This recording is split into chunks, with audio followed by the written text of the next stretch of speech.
Good evening, everyone. Mike Palmer from Know Your Rights Group and Success Coaching International with another very important update tonight. I've got pages and pages here. I barely know where to start.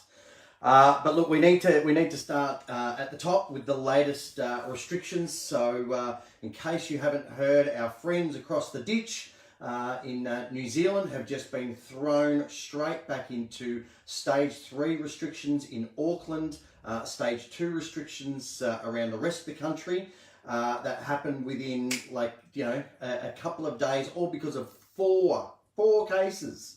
Okay, absolute insanity. But here's the kicker.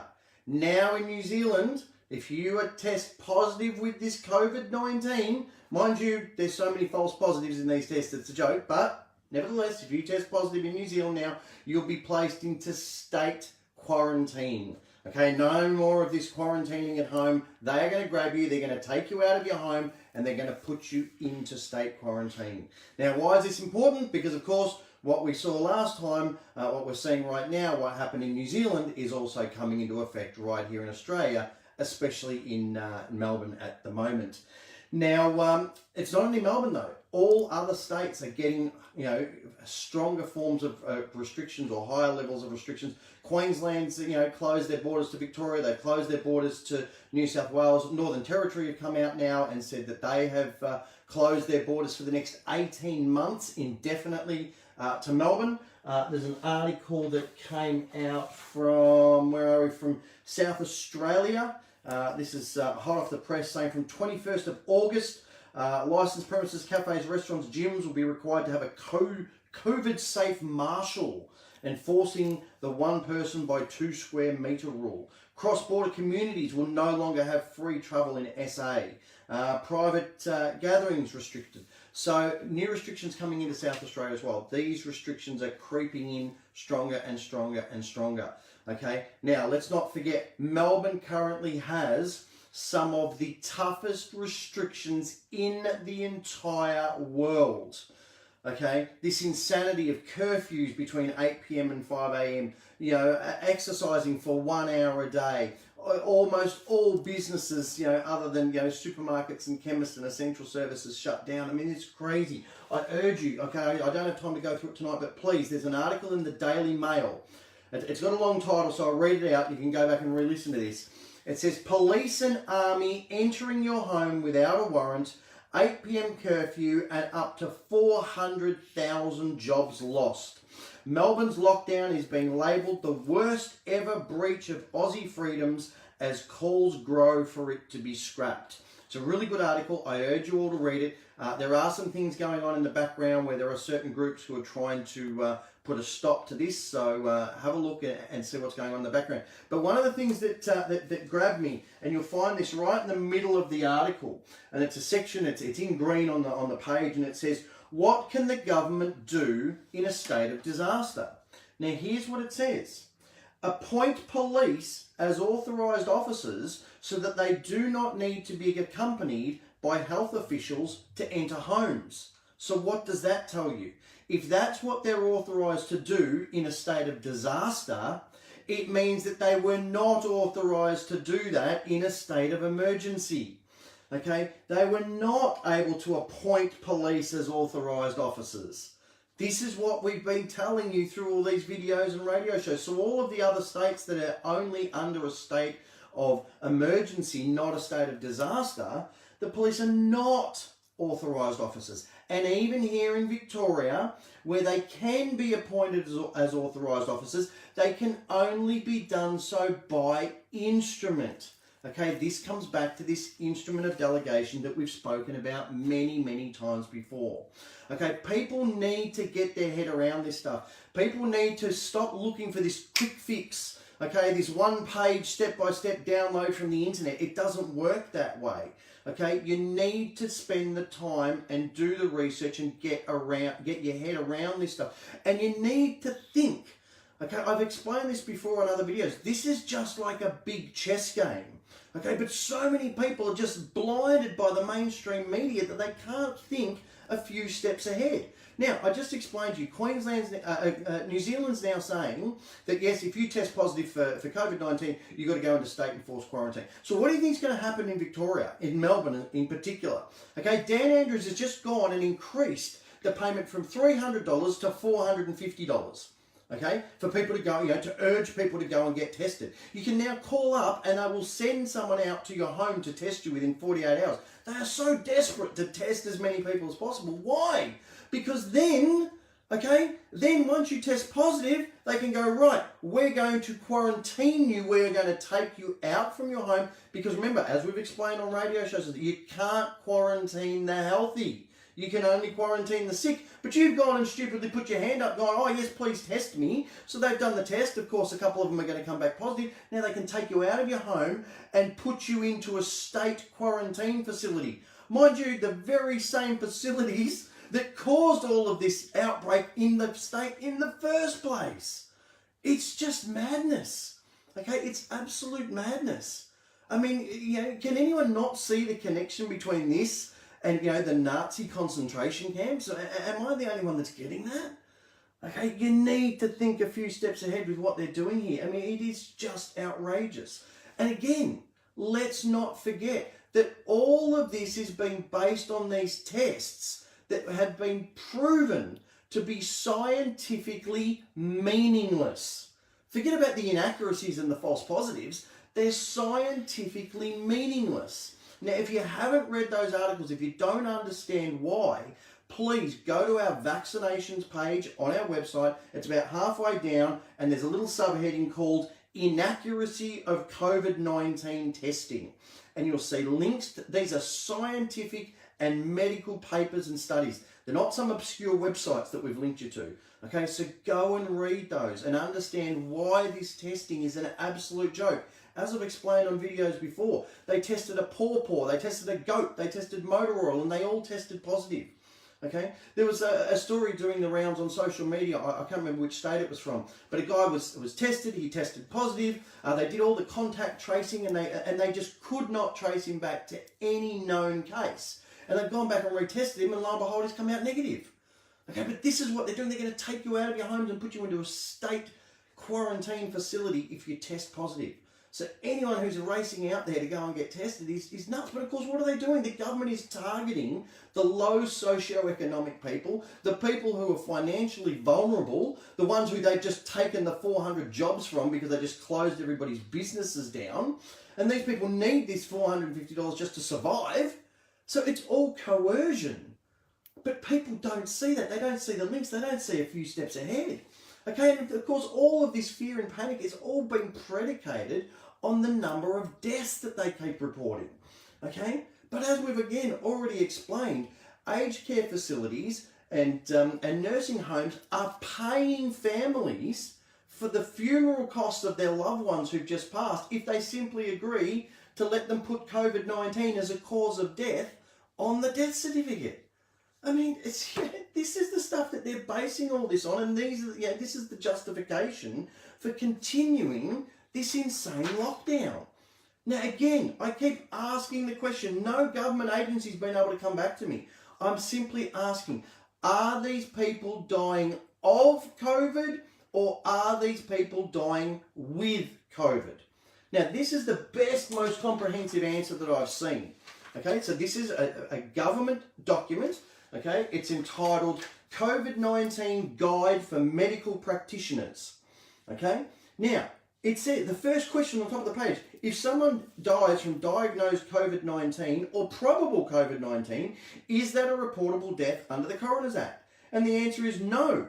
The death due to or probably due to COVID-19 or its complication is a natural cause of death. You know, the thing that goes on all day, every day, has done for thousands of years. Natural cause of death. But here's what it goes on to say. When can a COVID-19 be assumed to have caused a death? Where a person is known to have suffered typical symptoms. Well, go and look up the typical symptoms of COVID-19. It's exactly the same as a common cold. Okay? Such as fevers, cough, breathing difficulties, during a COVID-19 pandemic, but has not been formally tested or diagnosed, then it is reasonable to assume the death was related to COVID-19 and should be recorded on the death certificate. Okay, I'm not making this up, people. This is what the government is telling medical practitioners to do. The numbers that they are relying on are a complete joke. They have no basis in reality whatsoever. And the media keeps spouting them and keeps telling you about all the deaths from COVID-19. Don't mention any of the numbers of deaths by suicide or anything, of course. No, just mention all the COVID-19 deaths. And they're all just being plucked out of thin air because someone died with a sniffle. I mean, I saw something from Channel 7 News, and they put up a picture of a young Asian gentleman, supposedly in his 30s or something, who died of COVID-19. He had cancer, for crying out loud. He just happened to get COVID-19, in the last stages. He died of cancer, not of COVID-19, but they're trying to say, oh, see, COVID-19 can affect young people and everyone should be worried about them. It's such blatant brainwashing, but people still just don't get it. And this is what I struggle with. I'm sure you can see that right now. I really struggle because these videos, okay, they have to cater for such a wide range of people. They have to cater from the people that still genuinely, honestly, just blindly believe the mainstream media garbage, okay, through to those who've, woken up and realised a few things and understand a few things, right through to a lot of our advanced members, that understand, the much bigger picture, people who are following, QAnon, that movement, the Save the Children, people who understand the pedophilia that's, absolutely rampant, okay, the child sex trafficking, the child sacrificing, adrenochrome, if you want to get, really full on and serious. There's people out there that understand that. Plus the fact that, we've all been subjected to private law since 1973 in this country under the Unlawful Unidroit Treaty. Okay, so here's the thing, no matter what level you're at, unless you are right up there and some of our super advanced members, okay, there's almost always another level that, that you're not aware of. And so I've got to try and cater to all these different levels, and it's really hard to juggle that. And the way I liken it, it's like a black belt. Okay, so many people think, oh well, black belt, that's that's the be all and end all, that's the the epitome of achievement. And anyone who's done any actual martial arts training knows that's not the case at all. The black belt just signifies the end of the beginning. You've mastered the basics. That's it. The real training, the real journey begins after the black belt. Okay, that's when, and it's the same. So we've got people out there who've, they've read a book or seen something on the website and they've gone, oh yeah, I know all this stuff now, and they're super eager to go out and change the world, and they're actually getting themselves into trouble because they're not spending the time to do the real training. Okay, and this brings me to my next very important point. Okay, because there are people who've learned a little bit, they're going crazy and they're going out there, they're taking on the world, they're all the absolute hearts of gold and for the right intentions, but they're out there with possibly not the best execution, and they're getting themselves arrested, and this has been rampant in the media lately. Okay, people who've been seriously choked and handcuffed and pushed up against walls and thrown on the ground, and absolutely crazy stuff. Okay, but a lot of it, with all due respect to those people who are out there doing this, is because of their own misguided understandings of things. So I'm going to go back and make this really clear, okay? Because people are now getting scared and saying, well, I don't want to go out without a mask because all these people are getting arrested for not wearing a mask. No, these people are not getting arrested because they're not wearing a mask. These people are getting arrested because they're not giving their details when they're asked to by a police officer. Okay, so I want to make that distinction clear so everybody understands it. So here's the scenario. Okay, you're walking down the street, you've got no mask on, the police come over and they have a chat to you and they go, hey mate, hey ma'am, why are you not wearing a mask? Okay, now, it's of course completely up to you. You might say, oh look, I've got a medical exemption. Okay, and they might go, oh, have you got proof of that medical exemption? Now, you may have it, you may not want to give it to them, you may want to stand your ground and say, well, yes, I do, but I'm not required to disclose my personal details to you. Okay, that's fine. You might have a mask in your pocket, and you might want to just say to them, listen, for the preservation of life and liberty, I've just taken my mask off. Okay, oh, what do you mean by that? Oh, yeah, for my own personal safety, health and well-being, I've just taken it off because I was feeling dizzy and I couldn't breathe properly. Okay, it's a great, simple, non-confrontational thing to say, because how can they tell whether you are or aren't dizzy? How can they tell whether you can or can't breathe? Okay, so it's up to you. No, you don't have to give them this information, but they are absolutely entitled to ask for it. And this is where people get themselves confused. Okay, now the police are able to ask you for your name and address if they believe that you have committed an offence. Now, if you're standing there in the middle of Melbourne with no mask on, they absolutely have reasonable cause to assume that you've committed an offence, because everyone has to wear a mask and you're not wearing one. Now, as I said, you might want to give a reason, you might want to give an explanation, you might want to hand over your medical certificate if you so desire. But if you don't, and that's completely fine, but if you don't, they're going to push you and say, right, you need to tell us your name and address because we believe you've committed an offence. Okay? Now, you might do a little bit more back and forth. You might ask them a few questions such as, sorry, officer, are you detaining me for the purposes of facilitating an investigation contrary to the ruling in the matter of Regina v. Banner?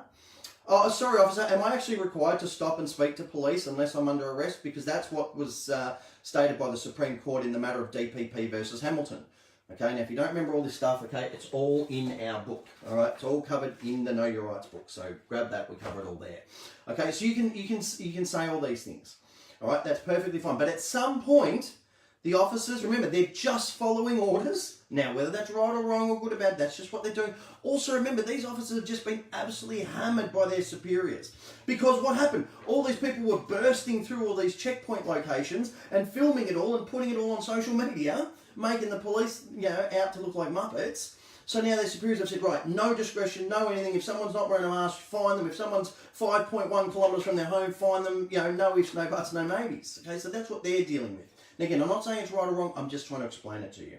Okay, so at some point they're going to go, right, listen, mate, listen, man. Okay, if you don't give me your name and address, I'm going to have to arrest you.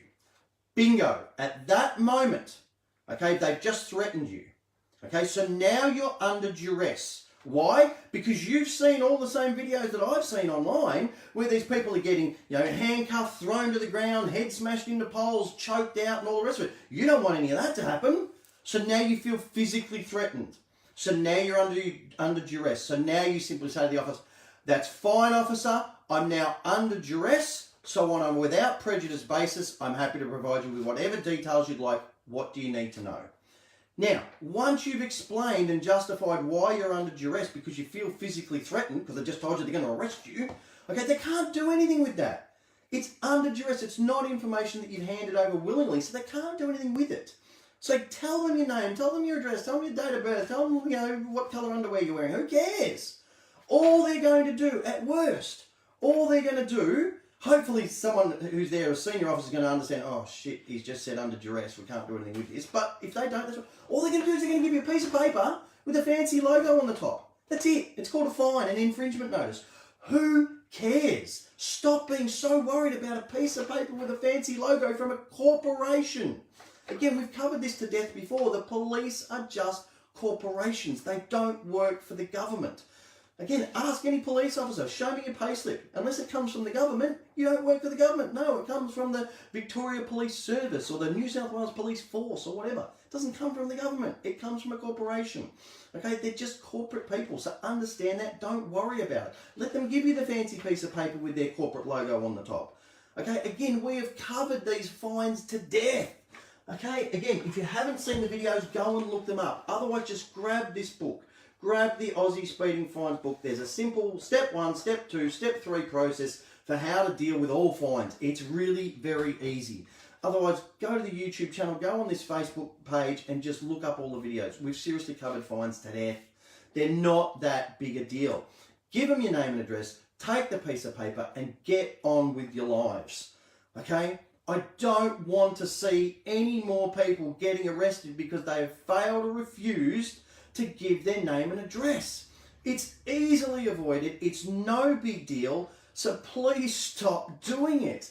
Okay, this is a really big issue because there's other people out there that watch this stuff who would otherwise have gone, yeah, you know what, I'm going to stand up and I'm not going to wear my mask. And they're watching these videos, and of course there's all these comments, and they're going, oh, wow, this person just got arrested and thrown to the ground because they didn't have a mask. Oh, I better wear my mask.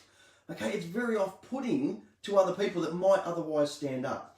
Okay, so please do the right thing. Go back, watch these videos and understand what your rights really are and aren't. Understand what you do and do not have to do. Okay, again, you can sit there, you can ask them questions, you can do all these things, but when push comes to shove, they say, listen, I'm going to arrest you if you don't tell me this. Say, fine. Under duress, you can have whatever you want. Because then it doesn't matter. It's under duress. Has no, again, we cover this in all our live events. Anyone who's been to our live events understands the importance of the words under duress and without prejudice. Again, it's covered in our ebook. Go and have a look. All right, now, one of the other things that I have seen a lot of people doing, which is great, okay, for people who are a little bit scared, people who are a little bit hesitant, so, oh God, I've seen all these people getting arrested and not wearing masks. I want to stand up and I want to fight this, but I don't really know how. One of the best things that's been going on at the moment, okay, is especially obviously in Melbourne with Dan Andrews. Whenever he's been doing his press conferences, people have been jumping on those live press conferences and absolutely flaming him, okay, bombarding him with, for those who don't know the term, bombarding him, with questions, with comments, things like that. Okay, so, little comments, little hints, little questions that get all the other thousands of people who are watching that live thing, hopefully maybe get them thinking. Now, of course, the media are right onto this and they're blocking those profiles pretty quickly, but really, it's not that hard to create a new fake profile every day on, Google or Facebook or whatever and just sign in with that and keep getting onto these. This is a really good, really effective way, okay, of showing the media that we're not buying into this BS anymore. I think it was Channel 9 has now stopped doing those live feeds because there were so many people flaming these press conferences. So it's it's great. I actually see there's another little video doing the rounds at the moment on social media where one of the media reporters actually asked Daniel Andrews, hang on, Mr. Andrews, given the stage 4 restrictions and all the lockdown and all the rest of it, why are parking inspectors still able to walk around and issue fines? And I'll get back to you on that one. Of course, I haven't heard anybody getting back to anybody on anything. So these are great questions to ask. Okay, so by all means, it's and of course, people in New Zealand watching Ardern's press conferences, anyone in any of the other states who are watching their premiers do their conferences. Again, a really great strategy for people to to get on and make an impact without necessarily worrying about getting arrested or anything like that. Okay, so and again, especially those people in other states, you are in a fantastic position. In Victoria, we're now so locked down, okay, that you've got the military here, you've got the police here. It's really hard to do anything. Whereas in the other states, you've still got a little bit of freedom and you can still voice your opinion a little bit more loudly than most. But again, I really want to make this clear and I want to reiterate, okay? People are starting to wake up. They're learning a few things and that is fantastic and I genuinely applaud you for that. But please, okay, don't start to run before you've learned how to walk. Okay, as I said before, you can't just download one page off the internet, okay, and expect to be able to handle everything. You can't just read a book, not even our book, okay, and know everything. It's a great start. It's better than nothing, but it's just that. It's just a starting point. Okay, it's like anyone who's seen The Karate Kid. Okay, and Daniel-san's learning karate from a book, and Mr. Miyagi comes and goes, well, is that where you learnt your karate from a book? He's like, well, yeah. He goes, well, no, you're not going to learn karate from a book. You've got to do the training. Okay, so you've got to do the training. This is why we have live events. This is why we have our live seminar video. We're working on a home study course, so stay tuned for that one. Okay, so people can do more research and do more study. But again, start small. Start with something. Start just by asking people questions. Ask them. Honestly, if you didn't watch the media, would you honestly know that there was a pandemic going on? Is the people, dropping dead in the streets like what would happen in a real pandemic? No, of course not. Okay, again, ask them that age-old question, that fantastic one that people have been doing for months now. When are you going to take your mask off? Oh, when I'm told to. Okay, well, you might want to think about that. Oh, why? Oh, 30, 40, 50 years old, you still doing what you're told? Like, come on. Okay, and again, just drop these little hints, get people thinking. Honestly, how is this little paper thing, okay, that you're putting over your face, that people then just go and throw in the nearest bin or on the ground, okay, How is that seriously going to stop the most contagious, deadly virus of our time? Really? Honestly? Come on. Okay, if you want to, depending who you're talking to, you want to ramp things up a bit, you want to, take it to the next level, ask them how many people have to jump off bridges in the middle of the freeway like they did on the Eastlink freeway last week, stop the entire traffic for half a day. Okay, very, very sad situation. How many more people need to do that before you realise that the numbers simply don't add up? The number of suicides is significantly higher than the number of COVID deaths. How long are you going to let them keep pulling the wool over your eyes? How long are you going to let them keep bamboozling you with these made-up fictitious figures based on scientifically meaningless tests that are inaccurate, that come up with countless numbers of false positives, and death certificates like we covered before, where anyone who basically has a sniffle before they passed away is marked down as a COVID death? Okay? I mean, seriously, ultimately what we need to do is we all need to get to the point where we just wake up and go, listen, enough's enough. Just rip these masks off, walk down the street completely maskless. It's really not that big a deal. I promise you. Okay, as honest as I'm standing here, I do this every single day. Okay, I walk into post offices, banks, shopping centres, supermarkets, chemists. Okay, every single day. I can count on one hand, how many times in the last 2 weeks I've even been questioned about it, where someone's even said, oh, where's your mask, mate? Okay? I do it all day, every day. People don't even bat an eyelid. People don't even raise an eyebrow at me because of how I hold myself and how I walk in. Okay? With a nice big smile and not being offensive to or upsetting to anybody, not bombarding him, not holding my camera up and filming what I'm doing. I just walk in and get about my business. And no one says boo and no one cares. It's really not that big a deal. Okay, I promise you it's not. Okay, but whatever you do, wherever you're at, whatever level you're at, make sure that you're comfortable, make sure that you're knowledgeable, okay, and do what feels right for you, but please do something, okay? Because the last remaining thought I'm going to leave you with is this. If you're not part of the solution, then you're part of the problem. So where do you stand? Okay, so I'm going to leave it there. We are going to go into yet another weekend where there are stronger restrictions in almost every state, especially in Victoria, and now to our friends across the ditch in New Zealand as well. So as always, I urge you, please, get informed, get fired up, and get proactive.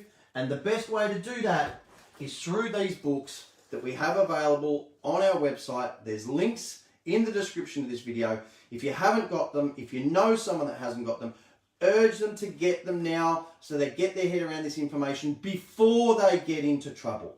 Prevention is the best cure. Isn't that what they're trying to tell us about this whole COVID-19 rubbish? Okay, we'll take that philosophy on board. Get the prevention, get these books, get the information before you get yourselves into trouble. And other than that, I wish you all a great weekend, and I look forward to speaking to you all again on Sunday night.